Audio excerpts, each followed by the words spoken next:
Okay, hello everybody. I got this question in my email, so let's go ahead and go through it.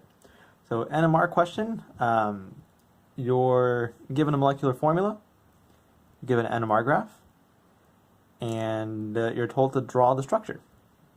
Very minimal NMR graph here, so that's cool. But the first thing I always like to do with these questions is figure out my unsaturation for this hydrocarbon. So let's go ahead and do that. Right, so it's the number of hydrogens you would have if this was an alkane with 18 carbons. So 2 times 18 plus 2. And then subtract the number of hydrogens you actually have. And divide it by 2. That'll give you the number of hydrogens, the number of pairs of hydrogens that were removed to make double bonds or rings. Right? And if you compute this, you actually get 4. Right? And whenever you get 4 for an unsaturation, you should suspect a benzene ring.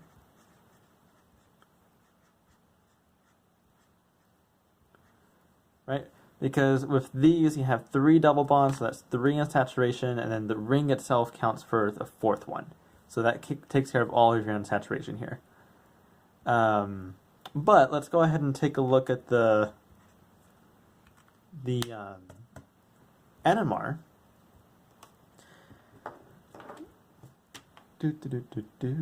Okay, so here we have just 2 peaks, peak group A and peak group B.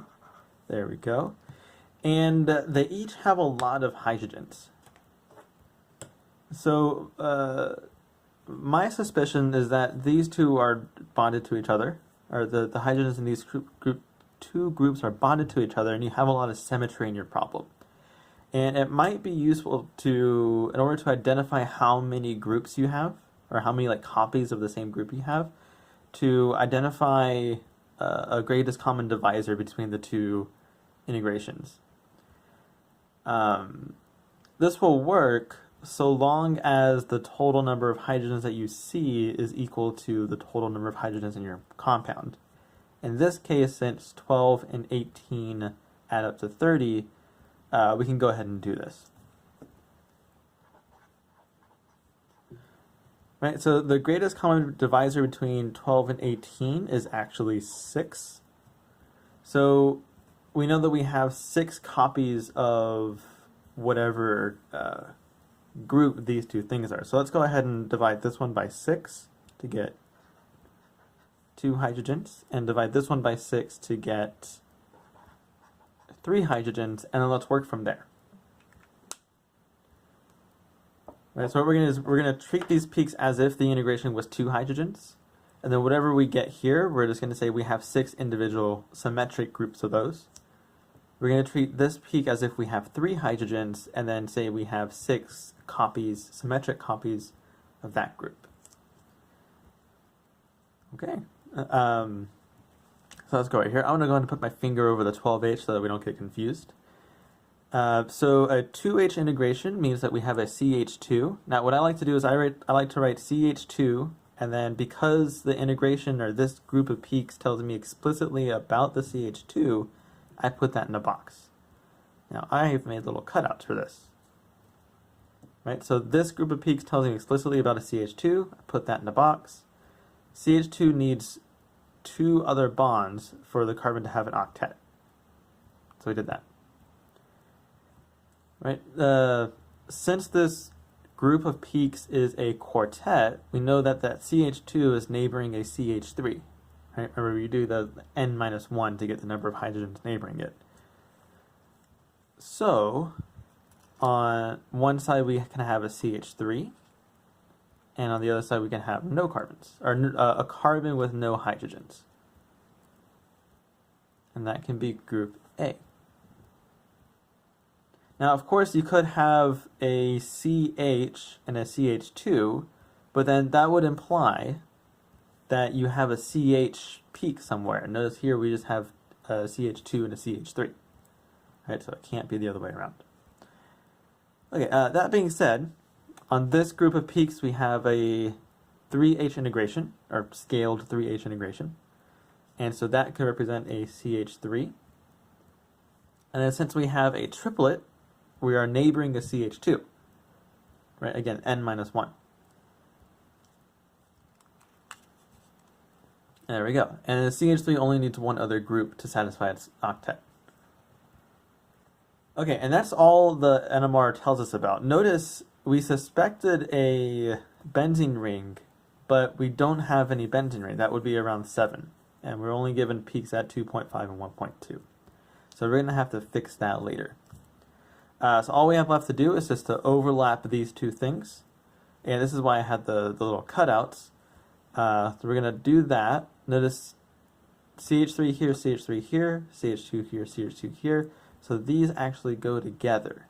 And I get to fold that down and fold that down and link them together like that.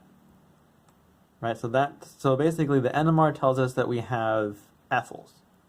Specifically, remember I said we have 6 groups of these, so we have 6 ethyl groups. I have made cutouts of all 6 of them. Whoop, bumped the camera. So let's get rid of that. So here's one ethyl group, and I've even marked it A and B for the peaks. 2, 3, 4, 5, 6. There we go.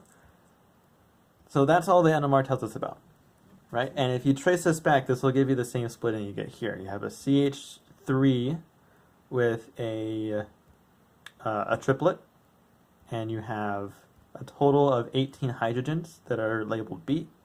You have a total of 12 hydrogens that are labeled A, and they are neighboring 3, so they are quartet, and so on. Right? But notice here, we only have 12 carbons. Right? So we need 6 more carbons to make up the C18, but we already have the correct number of hydrogens. And also we still have that 4 in saturation. So that kind of further solidifies our idea that we have some sort of benzene ring. Right? Because that takes care of the unsaturation and the rest of the carbons. And then you ask, well, where are the hydrogens on the benzene ring? Well, remember, each of these carbons only has 1 slot, and we said that all of these are symmetric. So we could orientate the ethyl groups around the benzene ring.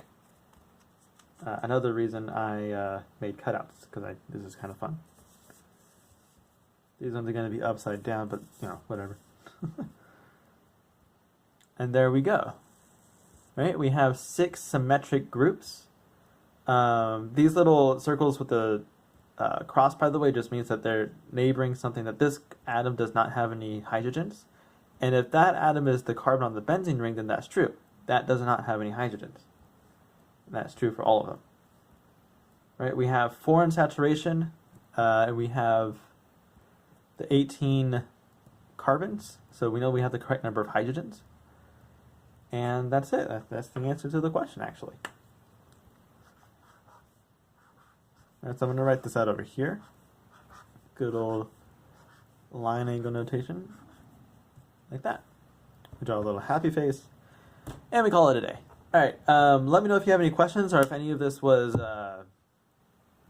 not well explained or anything like that. Go ahead and post them in the comments. I will see y'all later. Keep the questions coming. I'm really enjoying this.